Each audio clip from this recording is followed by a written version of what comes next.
João capítulo de número 20, versículo de número 19, diz assim: Chegada, pois, a tarde daquele dia, o primeiro da semana, e cercada as portas onde os discípulos, com medo dos judeus, tinham se ajuntado, chegou Jesus e pôs-se no meio e disse-lhe: Paz seja convosco. E dizendo isso, mostrou-lhe as mãos e o lado, de sorte que os discípulos se alegraram vendo o Senhor. Disse-lhe, pois, Jesus outra vez: Paz seja convosco. Assim como o Pai me enviou, também eu vos envio a vós. E havendo dito isso, soprou sobre eles e disse-lhes: Recebei o Espírito Santo. Nós estamos diante de um texto que a palavra de Deus ela vai nos dizer que os discípulos, depois da crucificação de Jesus no primeiro dia da sua ressurreição, na parte da tarde, diante do cenário que eles estão vivendo de terror, a Bíblia diz que eles se trancam dentro de uma casa. E ali eles estão com medo. Estão com medo de que eles pudessem também ser presos, também ser crucificado, ou ser de alguma maneira disciplinado. E a palavra de Deus, então, ela vai dizer que nesse cenário, quem sabe de frustração, pois dentro da cosmovisão dos discípulos, eles tinham o Messias como aquele que estabeleceria o reino na face da terra. Porém, diante das suas expectativas, Jesus não conseguiu, na mentalidade deles, cumprir com aquilo que eles esperavam, pois eles esperavam o reino terreno. E então Jesus, quando crucificado, com toda certeza, trouxe grande decepção. As decepções da nossa vida estão relacionadas às nossas expectativas. As expectativas, quando não são cumpridas da maneira que nós imaginamos, ela gera dentro de nós essa decepção. E os discípulos, então, quem sabe, decepcionados, entraram dentro daquela casa e agora estão com medo. Eles haviam aberto mão do seu trabalho, haviam deixado de pescar para seguir Jesus, e agora aqueles a quem eles haviam apostado tudo não cumpriu com aquele pensamento. Um tentou vender ele por algumas moedas de prata, para que também não viesse perder tudo, como para ele, quem sabe, ganhar alguma coisa vendendo Jesus, pois já que ele se entregaria verdadeiramente, então ele não conseguiria aquilo que ele imaginava. Sendo assim, a Bíblia diz que esse cenário é um cenário um pouco perturbador, de grande tristeza, de grande ansiedade e de grande medo, diz a Bíblia. E é nesse cenário que nós vamos ver enquanto os discípulos estão com medo, trancados, Jesus entra. E a presença de Jesus dentro daquele cenário é que vai nos trazer aqui uma grande lição nesse dia. E é essa lição que eu quero deixar para você. Quando a presença de Deus ela está, o que nós podemos aprender quando Jesus ele entra em um cenário de medo? Em um cenário onde as pessoas estão apavoradas. O que acontece quando a presença de Jesus ela está? Primeiro, o versículo de número 19, no final do versículo vai dizer que Jesus entrou, pôs-se no meio e disse: Paz seja convosco.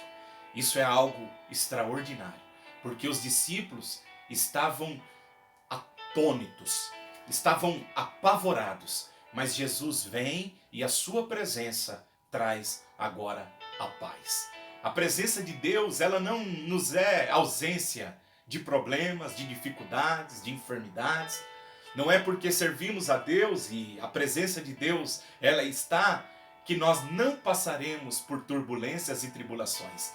Mas certo é que quando a presença de Deus ela está, ela acalma o nosso coração. Ela traz essa tranquilidade no meio da turbulência, no meio da tempestade, no meio das adversidades. Essa presença, ela traz a paz.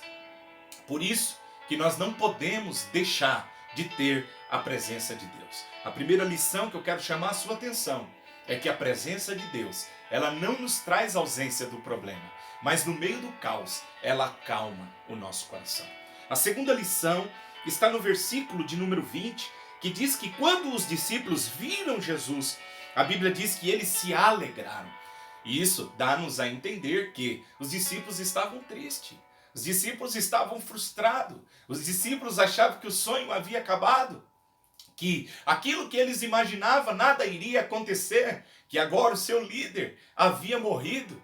Eles estavam com os discípulos de Emaús, tristes, quando Jesus os encontra, mas quando a presença de Deus se manifesta, ou Jesus se manifesta naquele cenário, a Bíblia diz que eles se alegraram.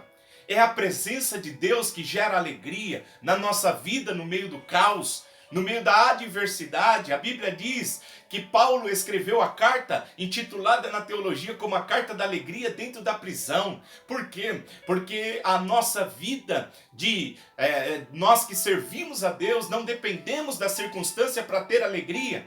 O solo da nossa alegria, ou a base da nossa alegria, não é a circunstância, mas é a presença de uma pessoa, e essa pessoa é Jesus. É ela que gera a verdadeira alegria, pois Paulo vai dizer às igrejas da Galácia que o fruto que o Espírito traz na nossa vida é alegria. Ou seja, dinheiro pode trazer felicidade, uma casa nova, um presente, é muito bom.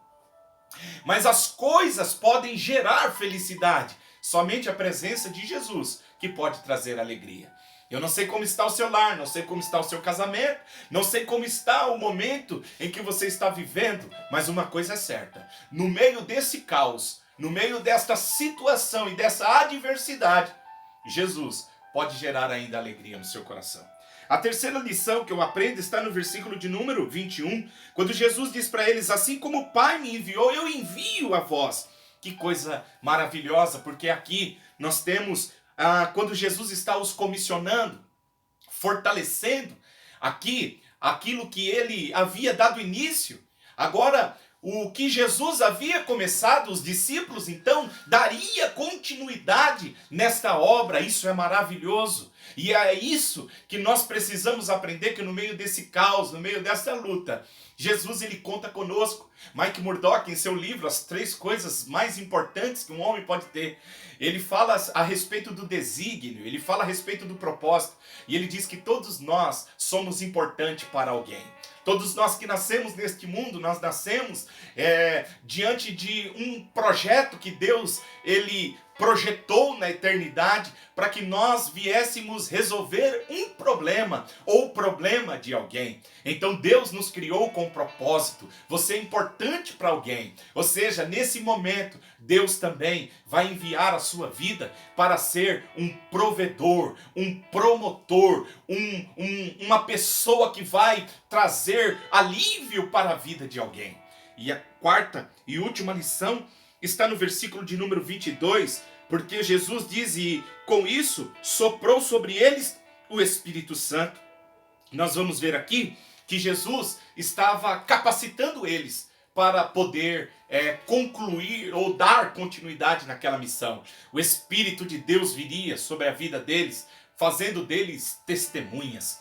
Testemunhas de uma verdade que eles mesmos um dia tiveram essa experiência. Nós também estamos sendo chamados para ser testemunhas de Jesus na face desta terra.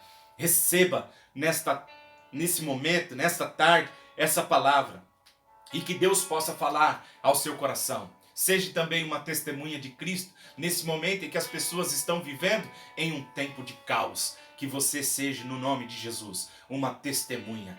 Vai ao mundo e pregue que Jesus é o socorro presente na hora da angústia. Deus abençoe vocês. Até a próxima, se assim Jesus permitir.